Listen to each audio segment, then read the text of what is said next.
¿Y si África deja de aceptar reglas que nunca escribió? Burkina Faso, Malí y Níger acaban de anunciar su retirada inmediata de la Corte Penal Internacional. No es una decisión repentina ni aislada. Estos países acusan a la Corte de ser un instrumento neocolonial, creado más para controlar a los débiles que para impartir justicia universal. Este acto, lejos de ser una mera formalidad, representa una ruptura profunda y desafiante con las estructuras de poder occidentales, una declaración rotunda. Ya no aceptarán que otros decidan quién merece justicia y quién merece castigo en su propio suelo. La credibilidad de la Corte Penal Internacional se tambalea como nunca antes. Esta es la primera vez que varios países africanos desafían, de manera coordinada y pública, la legitimidad de una de las instituciones más simbólicas de la justicia global. El eco de este mensaje resuena no solo en las capitales africanas, sino en los pasillos de Bruselas, Washington y La Haya. Estamos ante una apuesta peligrosa. Sin duda alguna, África podría perder acceso a algunos mecanismos internacionales de protección de los derechos humanos, pero también podría ganar soberanía, independencia judicial y, sobre todo, el control sobre su propio destino. Es un dilema que enfrenta a la región con riesgos evidentes, pero también con la promesa de una emancipación largamente anhelada. El mundo entero observa con asombro y cierta inquietud. Lo que está ocurriendo es mucho más que una salida administrativa. Es una rebelión que podría transformar para siempre el equilibrio global y el propio concepto de justicia internacional. Es un temblor que podría desencadenar réplicas en otros rincones del planeta, desde América Latina hasta Asia. Pero, ¿por qué estos países han llegado a este punto? Para comprender la magnitud de su decisión, es necesario retroceder en el tiempo y analizar cómo nació la Corte Penal Internacional y por qué África se siente sistemáticamente traicionada. La Corte Penal Internacional fue concebida, en teoría, como un tribunal imparcial y universal, destinado a juzgar los crímenes más atroces: genocidio, crímenes de guerra, crímenes de lesa humanidad y, más adelante, crímenes de agresión. Se suponía que sería el último recurso para las víctimas cuando la justicia nacional fallara. Sin embargo, desde su fundación en el año 2002, casi todas las investigaciones, acusaciones y juicios de la Corte han tenido como objetivo principal a líderes, militares y rebeldes africanos. Este patrón ha generado un resentimiento profundo y una sensación de injusticia histórica. Mientras tanto, los países más poderosos del planeta, como Estados Unidos, Rusia y China, nunca ratificaron el Estatuto de Roma. Esta omisión los deja fuera del alcance de la justicia internacional. Así, sus líderes, presidentes y altos mandos militares han gozado de inmunidad total ante cualquier acusación formulada desde La Haya. El contraste es flagrante. Por ejemplo, a pesar de las denuncias de crímenes de guerra en Afganistán e Irak, el expresidente estadounidense George Bush nunca fue investigado formalmente por la CPI. Lo mismo ocurre con el ex primer ministro británico Tony Blair, acusado por la intervención en Irak, o con el presidente francés Emmanuel Macron, criticado por la intervención militar en Libia y en el Sahel. Mientras tanto, varios presidentes africanos, como Laurent Gbagbo, de Costa de Marfil, o Omar al-Bashir de Sudán, han sido perseguidos y, en algunos casos, detenidos.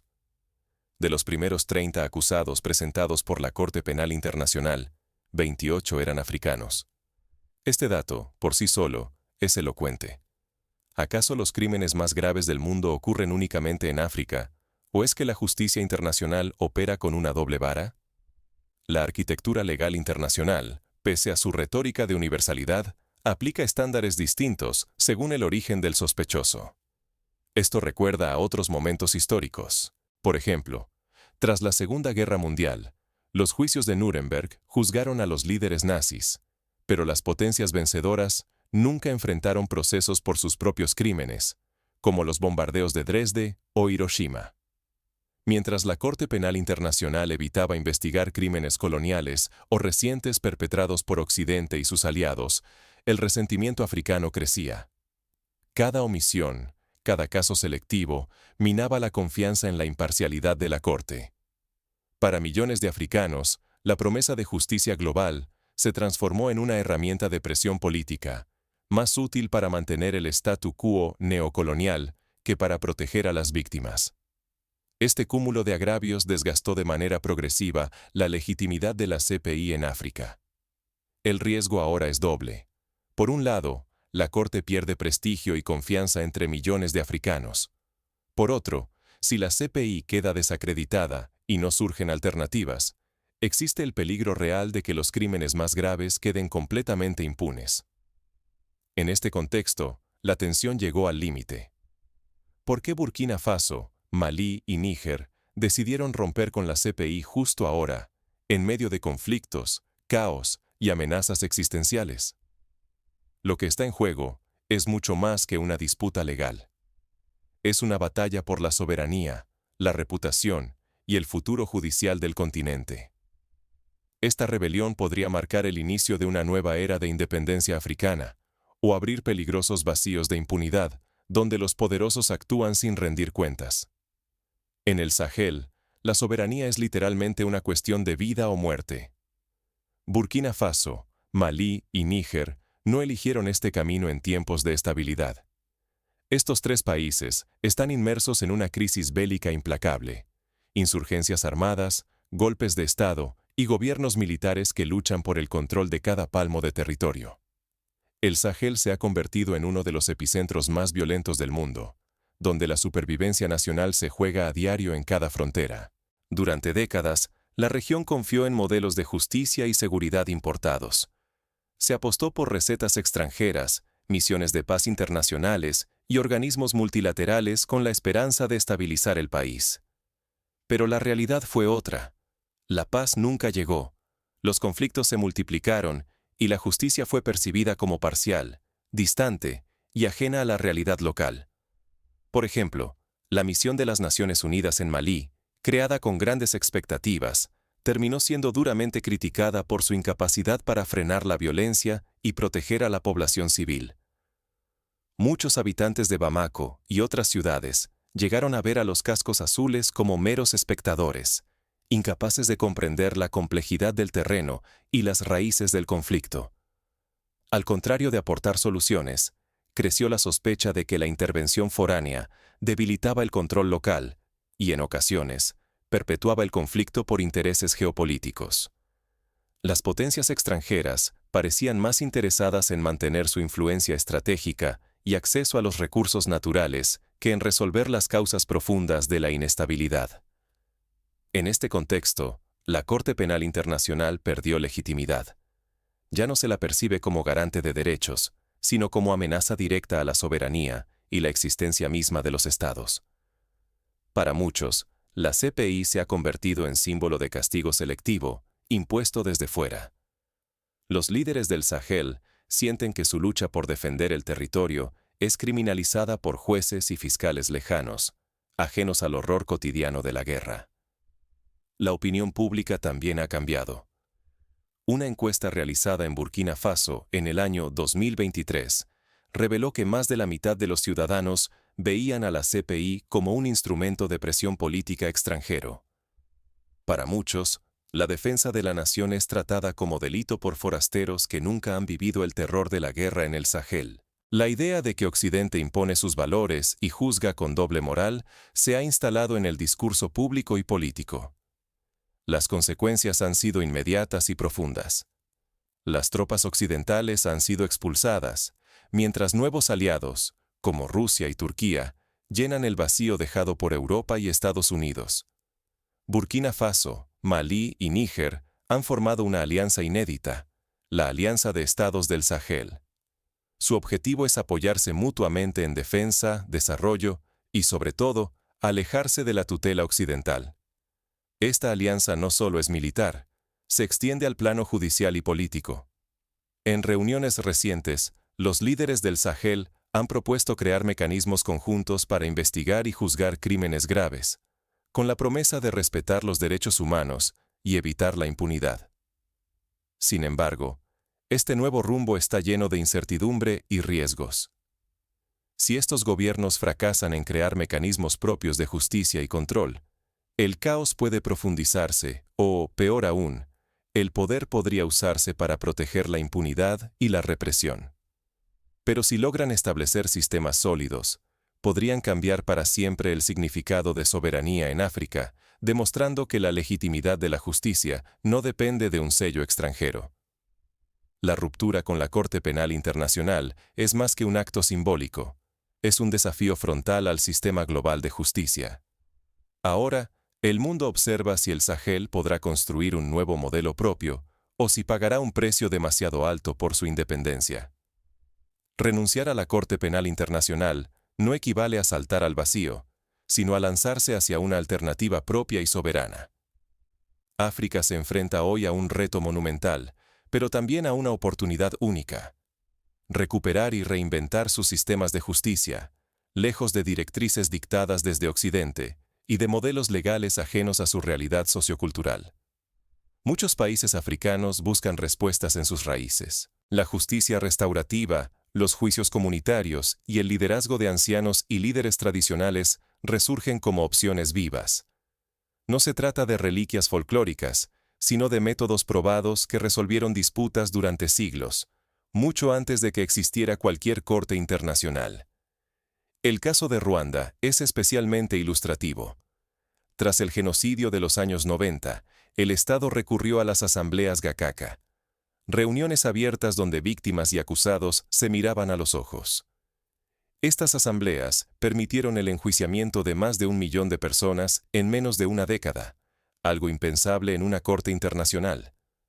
Aunque el proceso tuvo fallas, como denuncias de parcialidad o falta de garantías procesales, permitió la reinserción social de cientos de miles de personas, restauró comunidades y ofreció una salida distinta al castigo puramente punitivo.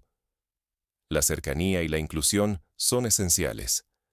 Cuando la justicia se imparte cerca de quienes la necesitan, en lenguas y espacios propios, gana legitimidad y compromiso ciudadano. La comunidad deja de ser espectadora y asume un rol central, lejos de sentencias frías dictadas desde despachos europeos. Este modelo de proximidad se ha replicado en otros países africanos. Por ejemplo, en Sierra Leona, tras la Guerra Civil, se crearon tribunales híbridos que combinaban jueces nacionales e internacionales, pero con fuerte participación local.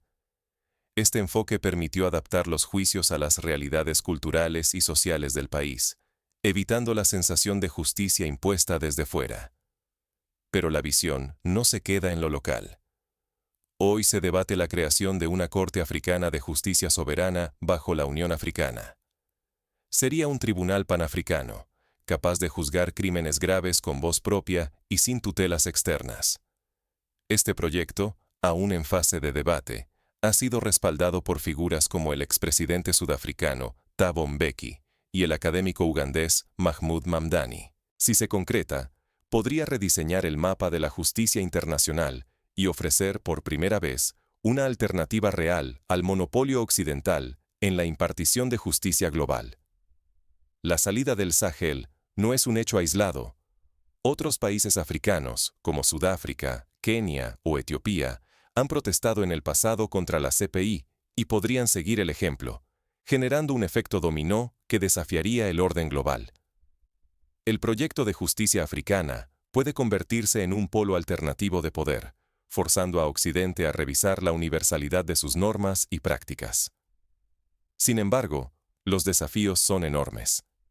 Si los modelos africanos fracasan en proteger derechos humanos o caen bajo gobiernos autoritarios, el continente podría enfrentar abusos, impunidad y aislamiento diplomático.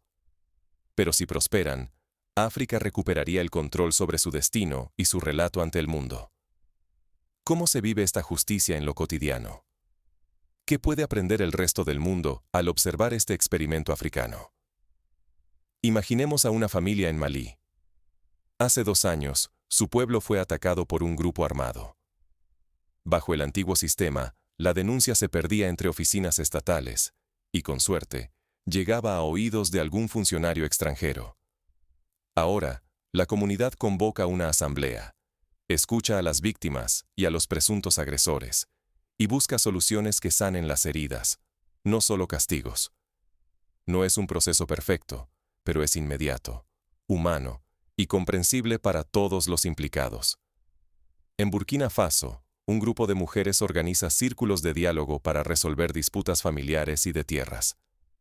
Estas mediaciones han evitado decenas de conflictos que, en otros contextos, habrían terminado en violencia o largas batallas judiciales. La legitimidad de estos procesos radica en la confianza mutua y el conocimiento profundo de las realidades locales. La justicia no necesita aprobación europea para ser legítima.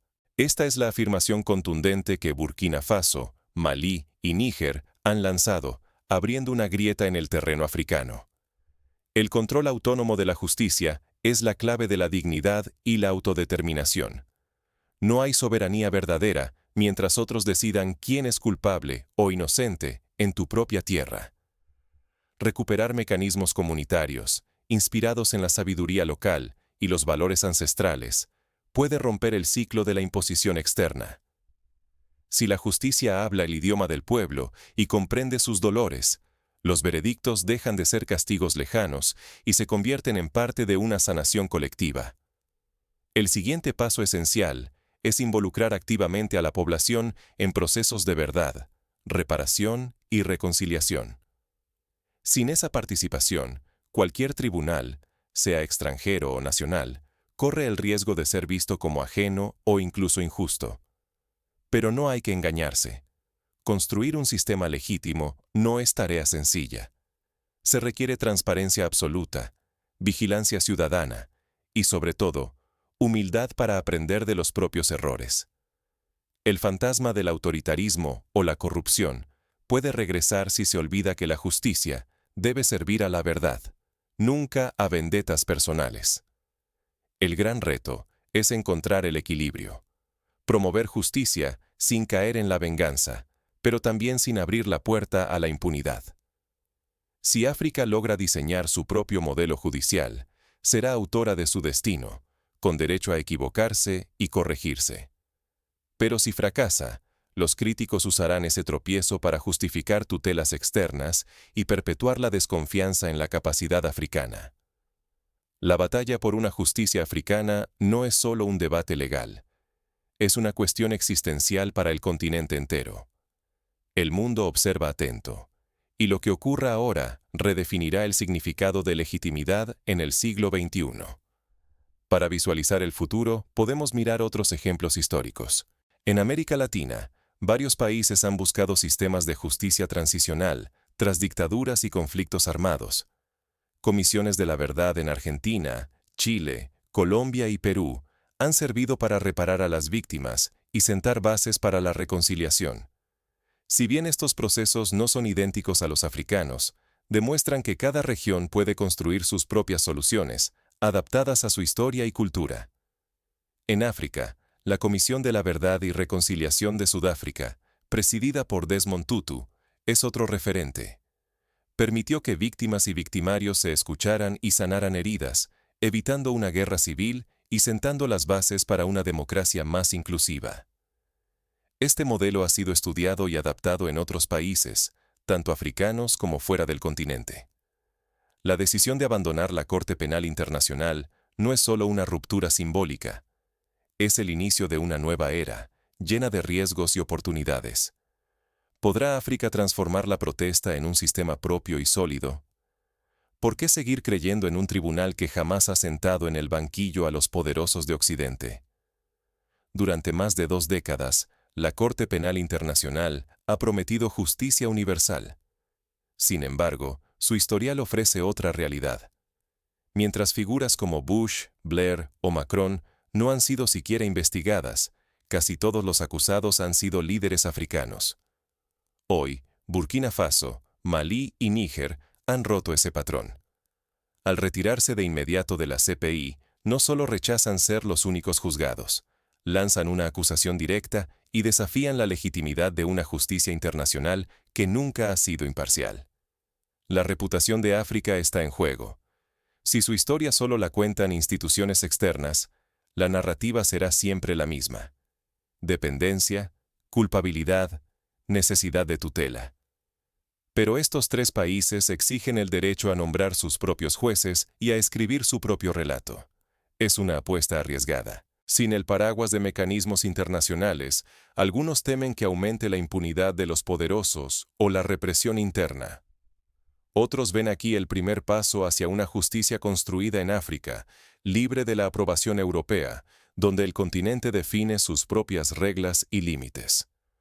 ¿A quién sirve realmente la justicia internacional? ¿Protege a todos o solo a quienes la diseñaron? Es hora de cuestionar si seguir participando en estos tribunales garantiza justicia o perpetúa viejos esquemas de dominación.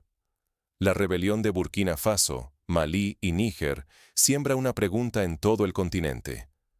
¿Podrá África construir un sistema propio de justicia, sin tutelas externas, capaz de defender derechos y preservar su soberanía? La respuesta, aunque todavía incierta, se está escribiendo ahora mismo, en reuniones, asambleas y debates de miles de ciudadanos africanos. Quizás, dentro de algunos años, podamos mirar atrás y ver este momento como el inicio de una nueva era. Una África que, por fin, escribe sus propias reglas y decide su propio destino. Porque la justicia, para ser legítima, debe nacer de la verdad y el consentimiento de quienes la viven y la sufren. Ahí, y solo ahí, está la promesa de una justicia verdaderamente universal.